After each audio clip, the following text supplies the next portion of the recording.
मैं के शर्मा के पास आऊं उससे पहले तस्लीम रहमानी साहब फिर से हमारे साथ जुड़ गए कि तस्लीम रहमानी साहब, ये जो कहा जा रहा है कि साहब ये कुतुब मीनार वाला विवाद, इससे जो सांप्रदायिक सौहार्द है वो खराब हो जाएगा, जो सामाजिक ताना बाना है, वो जो गंगा जमनी तहजीब है उस पर ये बड़ा आघात है। सर इसमें हिंदू पक्ष वर्सेस मुस्लिम पक्ष तो है ही नहीं सर, ये मामला तो हिंदू पक्ष वर्सेस एएसआई का है। तो ये कहां ये सामाजिक ताने बाने वाला डर, वो भय क्यों दिखाया जा रहा है सर? ये पहली चीज तो इसको फिर से क्लियर मैं कर देता हूं जी कि आर्काइव्स का ज्यूरिसडिक्शन मुगल मस्जिद नहीं है। मुगल मस्जिद वक्फ बोर्ड से गवर्न होती है, दिल्ली वक्फ बोर्ड से, और कुतुब मीनार का पूरा कॉम्प्लेक्स आर्काइव से गवर्न होता है, एएसआई से। ये बहुत क्लियर है और ये रीज़न है कि आज भी कोर्ट ने कोई फैसला नहीं दिया और इस किस्म के सवालात किए और एएसआई ने अपना पक्ष वहाँ रखा। 13 मई को अचानक विदाउट एनी नोटिस, यानी 1920 के पहले से नमाज वहाँ कंटिन्यूसली पढ़ी जाती है, उसके रिकॉर्ड्स मौजूद है, सारे के सारे रिकॉर्ड मौजूद हैं, वक्फ बोर्ड के गज़ट में भी सब मौजूद है, कोर्ट में जाएगा वो सब पता चल जाएगा। और इसीलिए कोई मुस्लिम पक्ष उसमें मौजूद नहीं है। इसीलिए जो के शर्मा जी फरमा रहे हैं या जय भगवान जी फरमा रहे हैं, मैंने तो ज्ञानवापी के मसले को भी कहा कि हिंदू मुस्लिम का मसला नहीं है, ज़्यादा से ज़्यादा मंदिर और मस्जिद का मसला है, लोकल एडमिनिस्ट्रेशन उसको सॉल्व करेगा। लेकिन अगर इस मुल्क में कि ये मानसिकता कोई किसी की जहनियत बन गई है कि 8 साल से ही हिंदुओं की सरकार आई है, तो मुझे बताइए 8 साल से पहले जब मोदी जी नहीं थे और जो सरकारें यहाँ थीं उसमें कितने प्रधानमंत्री मुसलमान थे, कितने मुख्यमंत्री मुसलमान थे, कितने गवर्नर्स मुसलमान बने हैं, कि क्या रिप्रेजेंटेशन मुसलमानों का लेजिस्लेशन में रहा है, ब्यूरोक्रेसी में रहा है, तमाम जुडिशरी में रहा है। आप बता सकते हैं आप किसकी हुकूमत थी वो? आप उसे हिंदुओं के, आप जो हिंदुत्व रेडिकलाइज्ड ग्रुप्स हैं जय भगवान उनकी गोयल जी को सरकार उसका को जवाब देना चाहिए। कह रहे हैं जय भगवान गोयल जी, क्या ये एक बड़ी वजह है कि अब हम देख रहे हैं इस तरीके के विवाद जो हैं वो जगह जगह उठ रहे हैं? सर कुतुब मीनार को लेकर मामला अदालत में है, हालांकि निचली अदालत से ये खारिज हो गया, अब ये साकेत कोर्ट में पहुंच चुका है। जिस बात का जिक्र यहां पर कर रहे हैं तस्लीम रहमानी साहब कि ये जो मानसिकता है ना कि अभी 8 साल पहले ही हम आजाद हुए, 1947 में नहीं 2014 में आजादी मिली है, ये हिंदू आधिपत्य स्थापित करने की तरफ ये जो एक तबका है जिसकी ये मानसिकता है, क्या उसी की वजह से इस तरीके के केसेस अब हम देख रहे हैं कोर्ट्स में आ रहे हैं? देखिए रमाना जी कि राम जन्मभूमि के लिए हमें 500 साल तक लड़ना पड़ा। नरसिम्हा राव की सरकार थी, नरसिम्हा राव सरकार के वक्त हमारे निहत्थे कार सेवक गोलियां चलवाई गई, और तो और एक वर्षी 91 एक्ट लगा करके देश के हिंदू समाज को ऐसा बांध दिया गया कि आप राम जन्मभूमि के अलावा किसी और अपने धार्मिक स्थान को हाथ ना लगा सको। और आज सबसे पहले जो राम मंदिर बन रहा है वो हमारे मोदी जी के आने के बाद बन रहा है।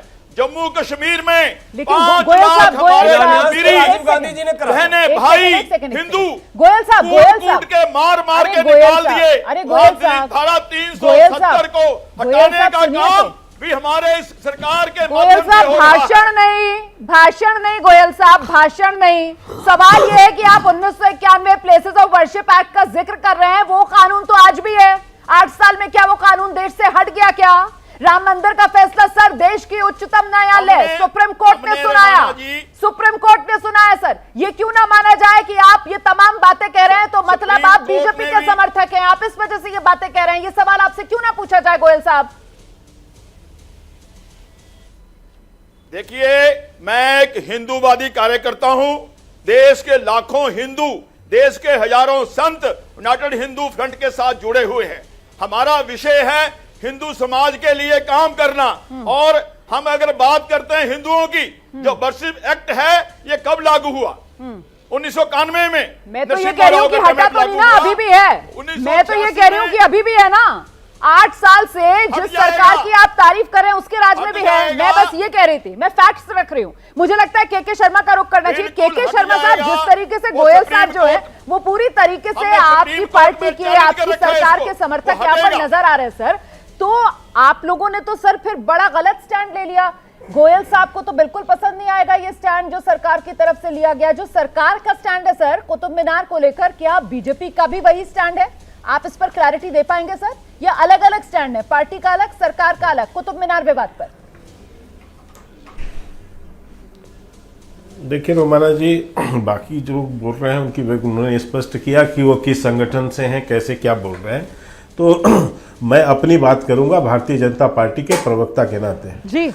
मैं पहले अपनी उस रहमानी साहब की एक बात जो उन्होंने कही, मैं उसका जवाब देना चाहता हूँ। ये थोड़ा इको हो रहा है, इसको कम करा दीजिएगा, डिस्टर्ब हो रहा है मुझे। ठीक है सर, वो करवाते हैं, आप रखते रहिए अपनी बात जी। ये जो लड़ाई, ये चाहे जो ज्ञान वापी का मसला हो या बाकी अन्य जो मसला हो जी, ये मसला हिंदू मुसलमान का नहीं है, सर ये वो जो मंदिर इको आ रहा है मस्जिद का उसको भी ठीक करा देते हैं। तकनीकी रोमाना खराबी जी, आ रही है, पूरा इको की मसला जो प्रॉब्लम आ है- रही है के शर्मा जी को, मुझे लगता है इसको ठीक कराना चाहिए।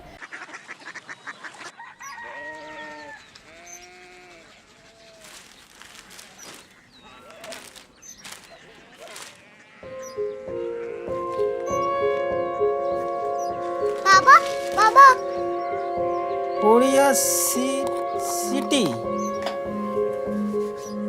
জানি না।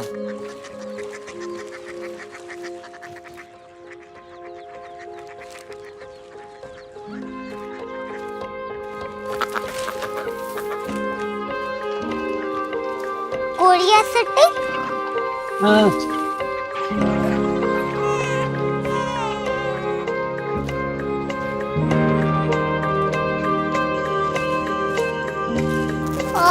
कोरिया सिटी कहाँ पे है? शहर अंग्रेजी लगे हैं।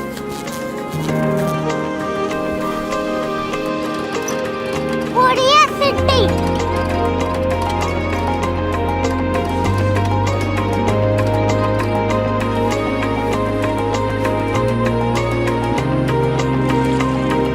वो बहुत दूर है।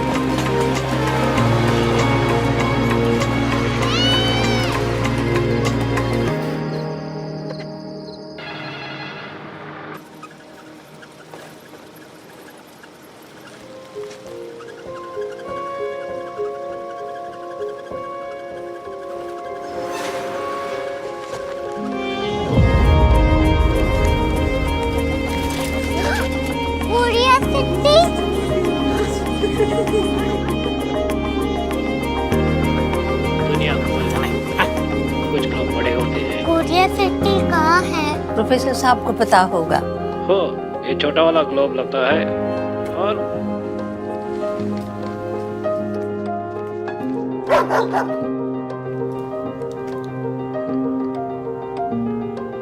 पता नहीं, मेरी बेटी से जाके मिल लो, शायद उसे मालूम हो।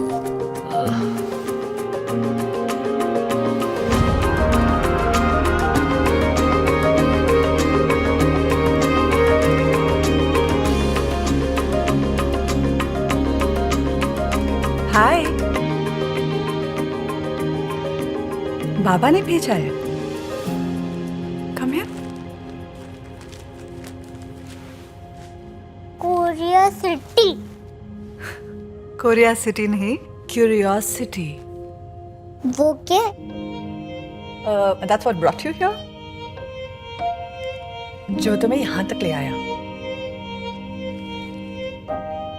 क्यूरियोसिटी